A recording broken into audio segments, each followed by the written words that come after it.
எல்லாருக்கும் வணக்கம். Lucky fusion கிச்சனில் இன்றைக்கி ரைஸ் எப்படி வடிக்கிறதுன்னு பார்க்கலாம். சாதம் வடிக்கிறதுல இருக்கிற ஒரு பெரிய அட்வான்டேஜ் என்னென்னா, நம்ம தேவையில்லாத ஸ்டார்ச் எல்லாம் வடிகட்டிடுறோம். அதனால் ஒரு தடவை இந்த மெத்தடில் குக் பண்ணி பாருங்கள், கண்டிப்பாக குக்கர் பக்கம் போகவே மாட்டீங்க. இன்றைக்கி நான் ஒரு பெரிய பாத்திரத்தில் 1.25 அழகு அளவுக்கு அரிசி எடுத்திருக்கேன். அதனால் வாஷ் பண்ணி 30 நிமிஷம் ஊற வச்சுருக்கேன்.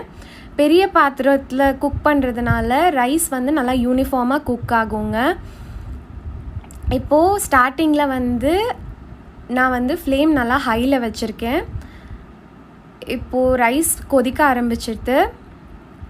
இப்போது இந்த ஸ்டேஜில் இன்னொரு கொஞ்ச நேரம் வெயிட் பண்ணோன்னா பொங்கி வரும். கொதித்து பொங்கி வர டைமில் நம்ம சிம் பண்ணிக்கணும் ஸ்டவ்வை. இப்போ பொங்கி வரச்சே நான் ஸ்டவ் சிம் பண்ணிக்கிறேன். சிம் பண்ணிவிட்டு ஒரு 10 நிமிஷம் இதை நம்ம கொதிக்க விடணும். இதில் நீங்கள் நோட் பண்ண வேண்டியது என்னென்னா, என்னோடய ஸ்டவ் பர்னர் கொஞ்சம் பெரிய பர்னர், அதனால் எனக்கு 10 நிமிஷத்தில் குக் ஆகிடுறது. உங்கள் பர்னருக்கு ஏற்ற மாதிரி நீங்கள் டைம் அட்ஜஸ்ட் பண்ணிக்கோங்க. இப்போது 10 நிமிஷம் நல்லா கொதிச்சிடுது. தண்ணி இன்னும் இருக்குது, ஆனால் அந்தளவுக்கு தண்ணி இல்லை, பார்த்துக்கோங்க. இப்போது நம்ம இதனுடைய கன்சிஸ்டன்சி செக் பண்ணிக்கலாம். நம்ம ஊரில் ஒரு பழமொழி இருக்குது, ஒரு பானை சோற்றுக்கு ஒரு சோறு பதம்னு. ஸோ அதை பேஸ் பண்ணி நான் ஒரே ஒரு ரைஸ் எடுத்து நசுக்கி காமிக்கிறேன் பாருங்கள். நல்லா குக் ஆகிருக்கு. இப்போது இந்த ஸ்டேஜில் நம்ம ஸ்டவ் ஆஃப் பண்ணிக்கலாம்.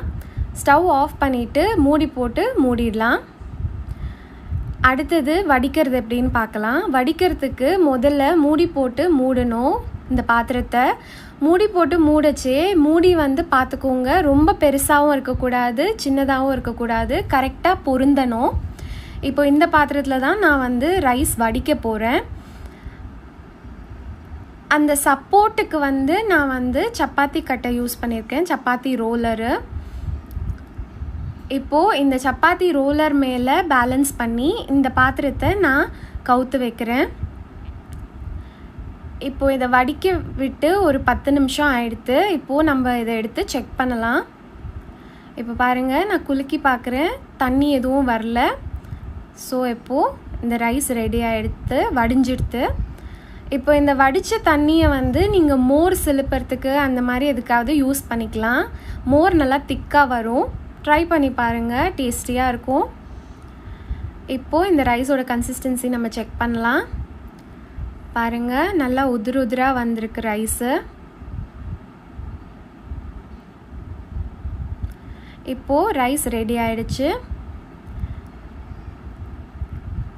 லக்கி ஃபியூஷன் கிச்சனை சப்ஸ்கிரைப் பண்ணுங்கள், வீடியோ ஷேர் பண்ணுங்கள், லைக் பண்ணுங்கள். நன்றி, வணக்கம்.